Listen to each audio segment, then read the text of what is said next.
আসসালামু আলাইকুম বন্ধুরা। আজকে আমরা আলোচনা করব কেন ইসরায়েল হঠাৎ করে কাতারে হামলা করলো, এই ঘটনার পেছনে আসল রহস্য কী, আর মুসলিম বিশ্বের প্রতিক্রিয়া কেমন হলো। চলুন ঘটনার প্রেক্ষাপটে চলে যাই।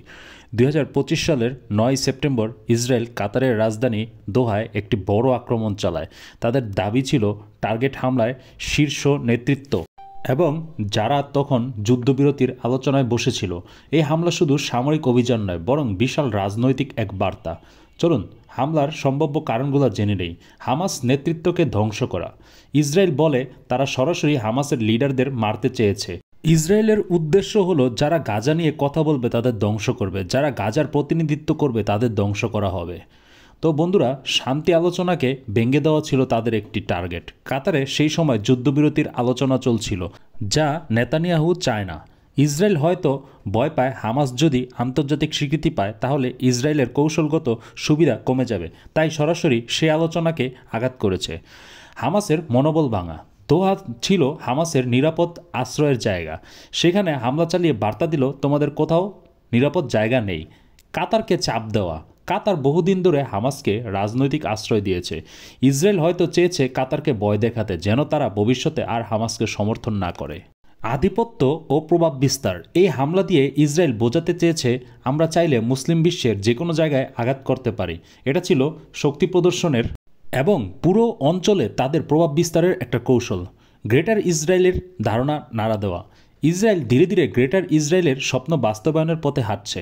এটা নীলনদ থেকে ফুরাত নদী পর্যন্ত বিস্তৃত হবে। তারা গ্রেটার ইসরায়েল এবং এর প্রভাব বিস্তারের জন্য নিয়মিত গাজা, পশ্চিম তীর, সিরিয়া, লেবানন, ইয়েমেনে হামলা করে। এছাড়া দু একবার ইরান, মিশর, কাতার, লিবিয়াতে হামলা করেছে। আমেরিকার স্বার্থ এবং অস্ত্র ব্যবসা। এখানে আমেরিকারও স্বার্থ থাকতে পারে।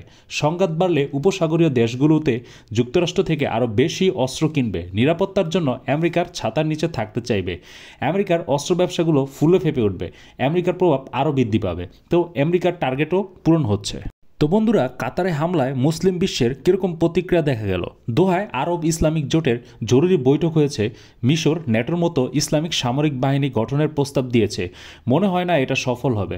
অনেক দেশে প্রতিবাদ মিছিল হয়েছে, কিন্তু রাষ্ট্রীয়ভাবে কোনো বড় পদক্ষেপ দেখা যায়নি।